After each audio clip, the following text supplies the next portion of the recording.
मानो चिड़ा सुबह सुबह जंगल में ताज़ा सब्जियां बेचा करता था। पूरे जंगल वाले मानो चिड़े से सब्जियां लेकर पकाया करते थे। एक दिन मानो चिड़ा जब जंगल में सब्जियां बेचने जाता है तो हरियाली तोती मानो चिड़े को आवाज़ देती है। हरियाली तोती एक बहुत ही अमीर तोती थी। वो कुछ दिन पहले ही शहर वाले जंगल से उस जंगल में आई थी। वो अपने घर के बाहर खड़ी होकर मानो चिड़े को आवाज़ देती है। अरे सब्जी वाले भाई, इधर आए, मुझे सब्जी दे जाए। मानो चिड़ा हरियाली तोती के पास जाता है। जी बहन जी, क्या लेना है आपने? सब है, लौकी, भिंडी, बैंगन, कद्दू, करेला सब है मेरे पास। आपको क्या चाहिए? भाई जी, मुझे ताज़ा सब्जी चाहिए। क्या आपके पास सब्जी ताज़ा है? जी बहन जी, एकदम ताज़ा है। सागर के साथ ही मेरा सब्जियों का खेत है। एकदम ताज़ा है मेरी सब्जी। ठीक है, मुझे 1 किलो टमाटर और कद्दू दे दें। मानो चिड़ा हरियाली तोती को सब्जी देता है और आवाज़ लगाते हुए आगे बढ़ जाता है। सब्जी ले लो सब्जी, लौकी, भिंडी, करेला, कद्दू, बैंगन ले लो सब्जी, सब्जी ले लो सब्जी। जंगल के सभी पक्षी मानो चिड़े से सब्जियां खरीद लेते हैं। थोड़ी ही देर में मानो चिड़े की सारी सब्जियां बिक जाती हैं। मानो चिड़ा अपना खाली थैला लेकर घर की तरफ वापस लौट जाता है। मानो चिड़ा अपना थैला घर के बाहर खड़ा करके घर के अंदर चला जाता है। मानो जी, आज आप इतनी जल्दी घर आ गए, क्या सारी सब्जियां बिक गई? हाँ, ताज़ा सब्जियां देखकर सब पक्षी उड़ते चले आए और मेरी सारी सब्जियां बिक गईं। आज बहुत अच्छा मुनाफा हुआ है। गुड़िया कुकू, चलो आज बाहर आइसक्रीम खाने चलते हैं। याहू, मजा आएगा मेरे प्यारे पापा। चलो अब जल्दी चलो, रात भी होने वाली है। मानो चिड़ा अपने बच्चों को लेकर आइसक्रीम खाने चला जाता है। वो सब होटल में बैठकर आइसक्रीम खाते हैं और रानो चिड़िया के लिए आइसक्रीम लेकर खुशी खुशी अपने घर वापस जाते हैं। वो सारा परिवार ऐसे ही हंसी खुशी रहता था। वो सब आपस में बातें करते हैं और सो जाते हैं। अगले दिन मानो चिड़ा फिर से सब्जियां तोड़ने अपने खेत में जाता है और सब्जियां तोड़कर अपने थैले पर रखने के बाद जंगल सब्जियां बेचने चला जाता है। आज भी कल की तरह सब पक्षी मानो चिड़े के थैले पर आते हैं और सब्जियां खरीद लेते हैं। गोरी कौवी और कालू कौवा भी सब्जी लेने आते हैं। मानो चिड़े, तुम्हारी वजह से हमारे घर से लड़ाई खत्म हो गई, नहीं तो हर रोज मेरी गोरी से क्लास लगती थी। थोड़ा भी लेट हो जाता था सब्जी लाते वक्त तो मेरी तो शामत ही आ जाती थी। बस कर दो, अब मेरी बुराइयां करना। ये ना हो तुम्हारी आज शामत यही आ जाए। गौरी की ये बात सुनकर सब पक्षी हंसने लगते हैं। इसी तरह मानो की सारी सब्जियां बिक जाती हैं और वह खाली थैला लेकर अपने घर की तरफ वापस चला जाता है। घर जाते ही मानो चिड़ा अपनी पत्नी को आवाज देता है। रानो, मेरी बात सुनो, जल्दी से खाना लगा दो, मुझे बहुत भूख लगी है। जी जी, मैं अभी लेकर आई। रानो चिड़िया रसोई से खाना डालकर लाती है। मानो चिड़ा खाना खाता है। खाना खाने के बाद मानो चिड़ा अपने घोंसले में लेटकर सो जाता है और रानो चिड़िया घर के कामों में लग जाती है। कुछ देर सोने के बाद मानो चिड़ा उठ जाता है। वो घड़ी पर टाइम देखता है तो अभी सिर्फ 10 बजे थे। मानो चिड़ा सोचता है, अभी तो सिर्फ 10 बजे हैं, क्यों ना मैं जंगल जाकर मोमोज बेचाऊं। मेरे हाथ के मोमोज सब पक्षी बहुत पसंद करते थे पहले वाले जंगल में। यहाँ के पक्षी भी बहुत पसंद करेंगे। मानो चिड़ा कबूतर की दुकान पर मोमोज बनाने के लिए सामान लेने चला जाता है। कबूतर भाई, मुझे मोमोज बनाने का सामान दे दो, आज मैं जंगल में मोमोज बनाऊंगा। सब पक्षी मोमोज खा के खुश हो जाएंगे। अच्छा मानो भाई, फिर तो मैं भी आज मोमोज खाने ज़रूर आऊँगा। मुझे और मेरे घर वालों को सबको मोमोज बहुत पसंद है। मैं अपने घर भी मोमोज लेकर जाऊँगा। मानो चिड़ा सामान लेकर अपने घर चला जाता है। रानो, मैं आज जंगल में जाकर मोमोज बेचूंगा। जल्दी फ्री हो गया था, सोचा मोमोज बनाकर बेच देता हूँ। अच्छा, ये तो बहुत अच्छी बात है। लाए, मैं भी आपकी मदद कर देती हूँ। फिर वो दोनों पति पत्नी रसोई में जाकर मोमोज बनाने का काम शुरू करते हैं। थोड़ी ही देर में मोमोज बन जाते हैं। मानो चिड़ा जंगल में मोमोज बेचने चला जाता है। मोमोज ले लो, मोमोज, ताज़ा ताज़ा गरम गरम मोमोज। मानो चिड़िया की आवाज सुनकर सब पक्षी अपने अपने घर से बाहर निकलते हैं और मानो चिड़िया के पास आते हैं। थोड़ी ही देर में पक्षियों की भीड़ लग जाती है और मानो चिड़िया की तारीफें होने लगती हैं। वाह वाह, क्या मोमोज बनाए हैं, खा के मजा ही आ गया। हमारे जंगल के तो आपकी वजह से वारे न्यारे हो गए। सुबह सुबह आपसे ताज़ा ताज़ा सब्जी मिल जाती है और दोपहर में मोमोज, मजा ही आ गया। कबूतर भी वहाँ आ जाता है। मानो भाई, आपके मोमोज की खुशबू तो पूरे जंगल में फैली हुई है। खुशबू सूंघकर मुझसे तो रहा नहीं गया और मैं अपनी दुकान बंद करके आपके पास आ गया। कबूतर भी मानो चिड़िया से मोमोज लेकर खा लेता है और अपने बच्चों के लिए पैक करवा लेता है। थोड़ी ही देर में मानो चिड़िया के सारे मोमोज खत्म हो जाते हैं और वो अपने घर की तरफ वापस चला जाता है। घर जाकर मानो पूरे दिन का मुनाफा गिनकर अपनी पत्नी को देता है। आज मुनाफा बहुत अच्छा हुआ था। रानो, हमारा काम बहुत अच्छे से चल गया है। क्यों ना अब हम अपने बच्चों का एडमिशन उनके पसंदीदा स्कूल में करवा दें ताकि हमारे बच्चे भी खुश हो जाएं। हाँ हाँ, क्यों नहीं, हम सुबह ही अपने बच्चों का स्कूल में एडमिशन करवाने चलेंगे। बच्चे पास बैठे ये सुनकर बहुत खुश होते हैं। वो सब खाना खाते हैं और सो जाते हैं। सुबह हो जाती है। मानो चिड़िया अपने बच्चों और पत्नी को साथ लेकर स्कूल की तरफ जाता है। वो सब प्रिंसिपल के ऑफिस में जाते हैं।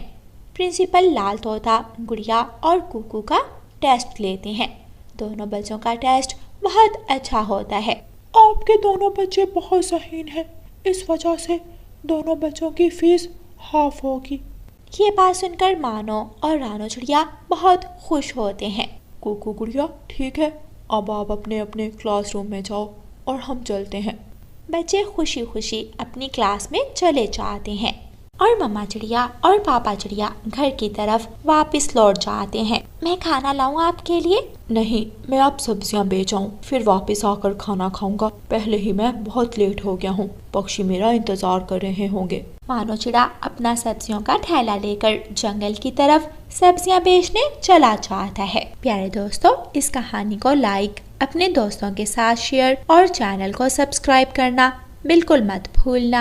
आपका धन्यवाद। रानो चिड़िया की ऐसी कहानियाँ सुनने के लिए YouTube सर्च बार में रानो चिड़िया की कहानी लिखें या फिर ये बटन दबाकर बोलकर कहें रानो चिड़िया की कहानी। रानो चिड़िया अपने दो बच्चों के साथ खुशी खुशी रहा करती थी। एक दिन जंगल में तेज बारिश हो रही थी और रानो चिड़िया अपने बच्चों के लिए भोजन लेकर घर की तरफ आ रही थी। बारिश तो और भी ज्यादा तेज हो गई है, मैं कुछ देर यहीं बैठ जाती हूँ। रानो चिड़िया एक पेड़ के नीचे बैठ जाती है। उसे अपने बच्चों की भी फिक्र थी। कुकू भाई, मम्मा अभी तक घर क्यों नहीं आई? मुझे बहुत फिक्र हो रही है मम्मा की।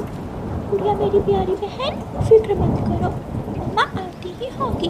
बारिश की वजह से मम्मा कहीं रुक गई होगी। भाई, मुझे बहुत डर लग रहा है। अगर पापा की तरह मम्मा भी ना आए तो हम क्या करेंगे? मुझे मम्मा के पास जाना है। गुड़िया रोने लगती है। पिछली बारिश में गुड़िया के पापा की मौत हो गई थी, इसलिए वो बहुत ज़्यादा डरी हुई थी। नहीं गुड़िया बहन, ऐसा कुछ नहीं होगा, आप परेशान ना हो, मम्मा अभी आ जाएंगी। बच्चे परेशान हो रहे होंगे, ये बारिश तो ना जाने कब रुकेगी, मुझे घर जाना चाहिए। रानो चिड़िया तेज बारिश में ही उड़ती है और थोड़ी देर में अपने घर पहुंच जाती है। गुड़िया मेरी जान, आप रो क्यों रही हो? गुड़िया अपनी मम्मा के गले लग जाती है। मम्मा, मुझे बहुत डर लग रहा था, आपने इतनी देर क्यों कर दी? बेटा, तेज बारिश की वजह से मैं रुक गई थी। ये देखो, मैं आप दोनों के लिए भोजन लाई हूँ, आप खा लो। रानो चिड़िया कुकू और गुड़िया को अपने हाथों से भोजन खिलाती है।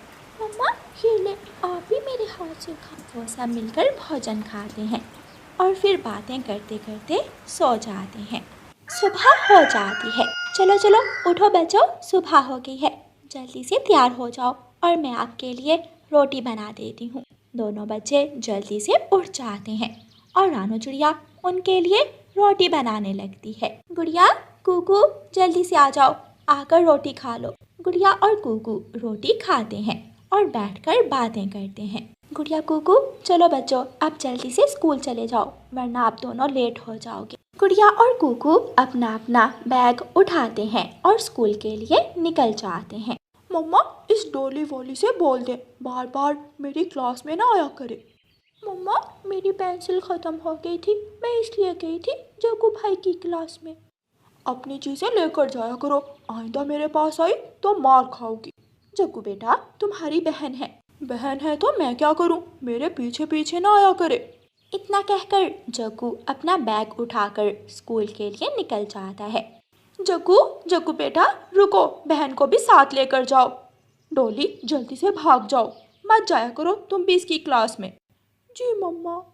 जग्गू आगे आगे और डोली पीछे पीछे, जबकि कुकू और गुड़िया एक साथ उड़ते हुए जा रहे थे। मैंने तो रास्ते से कच्चे आम तोड़ने हैं, अगर इस डोली ने देख लिया तो जाकर मम्मा को बताएगी। जग्गू एक पत्थर उठाकर डोली के मारता है। वो पत्थर जाकर डोली के पंख पर लगता है। डोली रोने लगती है। कुकू और गुड़िया भी वहाँ आ जाते हैं। मेरा पंख, मेरा पंख। जग्गू तुम अपनी बहन को ऐसे क्यों मारते हो, वो तुम्हारी छोटी बहन है। छोटी बहन है तो मैं क्या करूं, तुम्हें इतना ख्याल है ना इसका, तो इसे अपने साथ ले जाओ। डोली चुप हो जाओ, चलो डोली बहन आप हमारे साथ आओ। डोली गुड़िया और कुकू के साथ स्कूल चली जाती है और जग्गू कच्चे आमों के पेड़ के पास जाता है और वहाँ से ढेर सारे आम तोड़कर अपने बैग में डाल लेता है और स्कूल की तरफ निकल जाता है। रानू चिड़िया घर की सफाई करती है, फिर बर्तन धोती है। घर का काम तो हो गया, कुछ दाने लाकर पीस लेती हूँ। रानू चिड़िया जंगल जाती है और कुछ दाने जमा करती है। लूसी कबूतरी रानू चिड़िया के पास आती है। रानू चिड़िया, क्या तुम मेरे दाने पीस दोगी? चाहे उसके बदले तुम मुझसे पैसे ले लेना, मेरे आज पंख में बहुत दर्द है। कबूतरी बहन, ये आप कैसी बातें कर रही हैं? आप परेशान ना हो, मैं आपके दाने भी पीस दूंगी। रानू चिड़िया और कबूतरी अपनी अपनी टोकरियाँ उठाकर घर आ जाती हैं। कबूतरी बहन आप यहाँ बैठ जाएं, मैं आपको अभी दाने पीस कर दे देती हूँ। रानू चिड़िया चक्की चलाती है और दाने पीसने लगती है। कुछ ही देर में कबूतरी के दाने पिस जाते हैं और कबूतरी आटा लेकर वहाँ से चली जाती है। बच्चे भी अब आने वाले होंगे, मैं उनके लिए कुछ बना लेती हूँ। रानू चिड़िया रसोई में जाती है और खाना बनाने लगती है। सब बच्चे स्कूल में खेल रहे थे। मैं आज कच्चे आम लेकर आया हूँ, आ जाओ तुम सबको भी देता हूँ। जग्गू अपनी क्लास में जाता है और अपना बैग बाहर ले आता है। वो अपने सारे दोस्तों में कच्चे आम बांटने लगता है। वो सब कच्चे आम खाते हैं। ये तो बहुत खट्टे हैं। मज़ेदार। क्या और है जग्गू? मेरे बैग में बहुत सारे हैं। जग्गू मुझे भी एक आम दे दो। भाग जाओ यहाँ से, मैं तुम्हें कोई आम नहीं दूंगा। उस छोटे पक्षी को गुस्सा आता है और वो जाकर तोते टीचर को बता देता है। स्कूल में कच्चे आम कौन लेकर आया है? तोते टीचर को वहाँ देखकर बाकी बच्चे भी वहाँ जमा हो जाते हैं। वो मैं तो नहीं लाया, ये कीकी लाया है। मैं तो यहाँ अभी आया हूँ। टीचर जी जग्गू का बैग देखें। तोता टीचर जग्गू का बैग देखता है तो उसमें से ढेर सारे कच्चे आम निकलते हैं। ये क्या है? हाँ बताओ मुझे, चलो पंख आगे करो। तोते टीचर मेरे भाई को मत मारे, मेरे भाई के दर्द होगा, आप मुझे मार लें। डोली की बात सुनकर जग्गू की आंखों में आंसू आ जाते हैं। इतना प्यार करती हो तुम अपने भाई से, चलो जाओ, आइंदा ऐसा काम मत करना वरना माफ़ी नहीं मिलेगी। स्कूल से छुट्टी हो जाती है।